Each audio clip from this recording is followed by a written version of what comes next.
La communication en public et la communication P2P.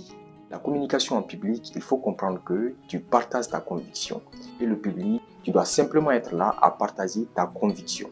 Tandis que la communication P2P, tu dois t'adapter à la perception de la personne qui est en face de toi, de ses désirs, de ce qu'il aime et de ce qu'il n'aime pas.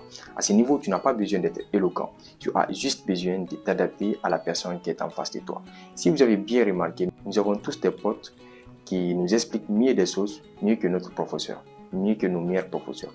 C'est simplement que nos potes nous connaissent mieux et s'adaptent à notre rythme. Donc ça, tu n'as pas besoin d'être éloquent, tu n'as pas besoin d'être expert. Tu as juste besoin de t'adapter à la personne qui est en face de toi. Je me souviens de deux choses. Ma première année au lycée et ma deuxième année à l'université. Ma première année au lycée, mon prof de français m'a dit une chose.